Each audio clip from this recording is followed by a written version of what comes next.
Most of us, if asked about a representative figure from Chinese business, would be able to recognize Jack Ma. Jack Ma has been a very familiar figure, delivering keynote speeches, moving around the world, especially in Americas and Europe. And we all have heard about the success story of Alibaba, how Jack Ma was a teacher and then he moved to America and then he set up Alibaba, which turned out to be a very big success. And most of us might have also heard that Ant Financial has been stopped from listing last month. Ant Financial, as you know, is a subsidiary of Alibaba Group and is into the fintech business. Yesterday, Ant Financial stopped accepting deposits on its website, and after Ant Financials, various other providers like Tencent and Beidou, they also stop accepting deposit products on their website on behalf of banks. First, let's talk about fintech companies. Broadly, it is a new kind of industry which combines financial delivered with new and improved technology. A good example of it is using mobile phone to make payments, to make investments, to buy insurance.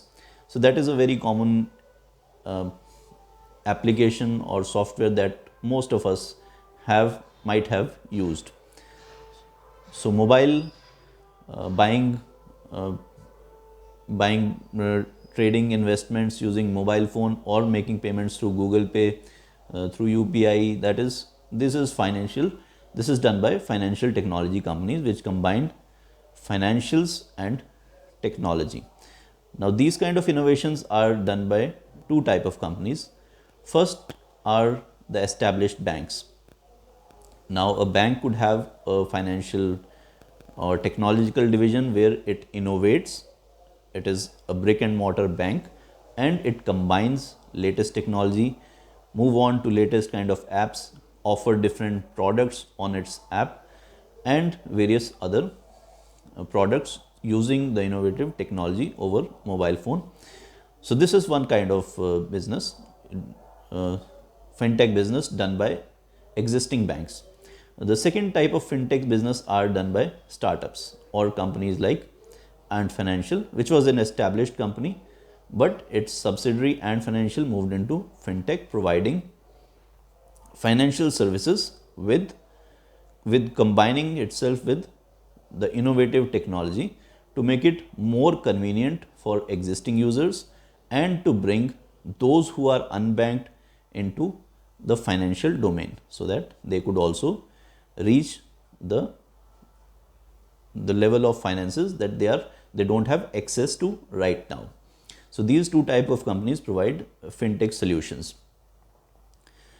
Before we understand what happened with Ant Financial of Jack Ma, we move back to October 25, where Jack Ma on 25 October delivered a 21 minutes speech in the second Bund Financial Conference. And the speech was, by the standards of Communist Party of China, it was not very pleasant because Jack Ma criticized the existing financial system and the way the regulations were formed and how they were being supervised. For example, he said that innovators are not afraid of supervision, but the supervision should be done which should be relevant to present and not to the past. He also gave an example like you cannot manage an airport the way you were doing in past. Today, you have to move on with new ways of supervising airport management, keeping in mind the present requirement and future needs. He also said that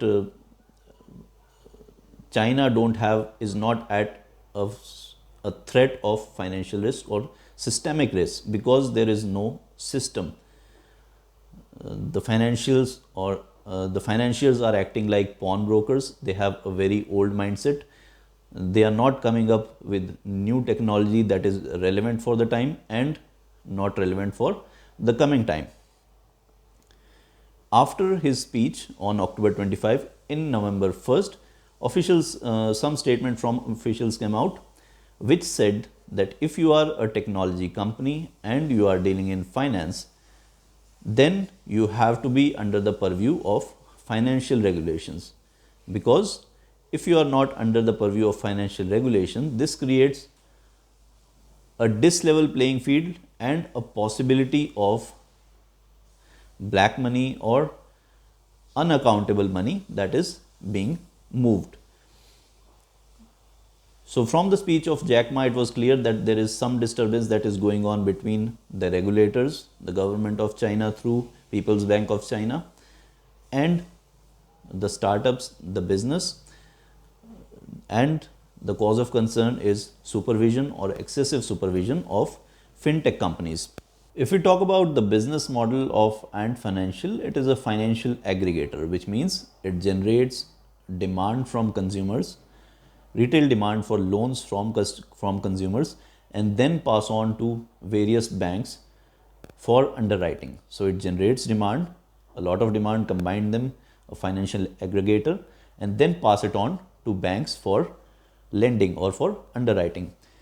Now, if we try to understand the scale of Ant Financial, its total commercial small consumer lending is about 1.7 trillion yuan, which is 21% of all short-term commercial borrowing in China.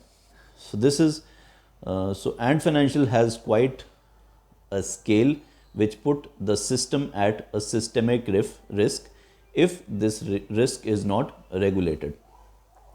Ant Financial has been trying to keep itself out of financial regulations. It wants to be treated as a technology company and not financial company, which comes under a very strict preview.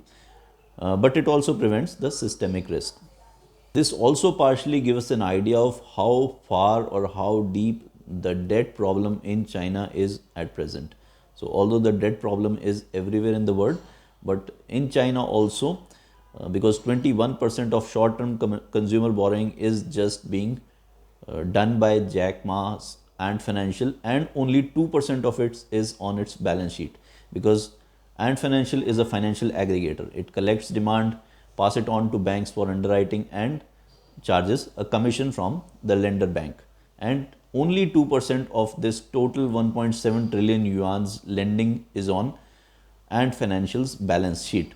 So this makes it a very risky affair for regulators to ignore. And that was the reason that was given by Shanghai Stock Exchange, that with new regulations you have to comply with as financial company and not as technology company. Although Jack Ma and Ant Financial could be an early case for financial regulations to fintech companies, but it won't be an isolated case, or it won't be the last one, because these regulations are coming for other fintech companies in other part of the world also.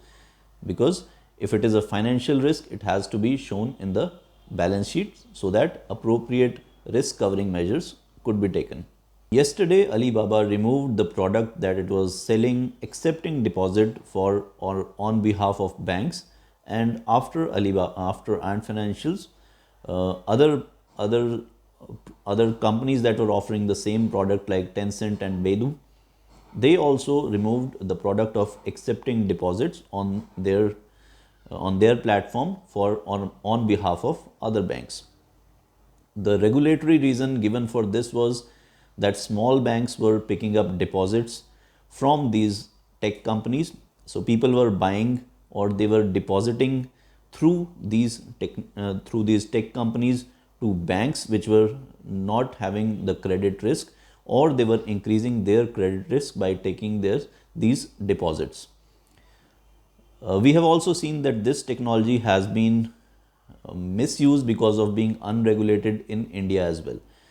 So recently there has been cases where people have been borrowing money on app, and later these app providers, if these repayments get delayed, they use various kind of methods which are not under legal preview, because these fintech companies are not yet legally supervised, or they are beyond financial regulations. So it was said that because these fintech companies are beyond the purview of regulation, they are not being regulated as financial companies or financial organizations, they are evading their financial responsibility or financial obligations. As also we have seen in India, there is no financial regulation or no legal regulation to regulate these fintech companies. So there has been instances where these fintech companies, after giving loans, have been using different methods which have not any legal backing. So broadly, there are two major problems with these fintech companies. The first and most important is these are unregulated as financial entities. They are not regulated as financial entities. They are regulated as technology companies. And second, the issue of data security.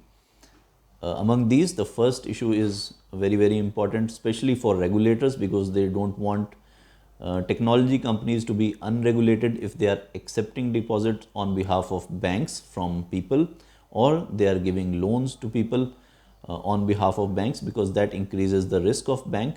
And in case of default, the regulators don't have an idea how big the damage could be there. So the most important issue right now with this kind of fintech companies is they are not being regulated as financial companies, and this is why this IPO of Ant Financial was delayed.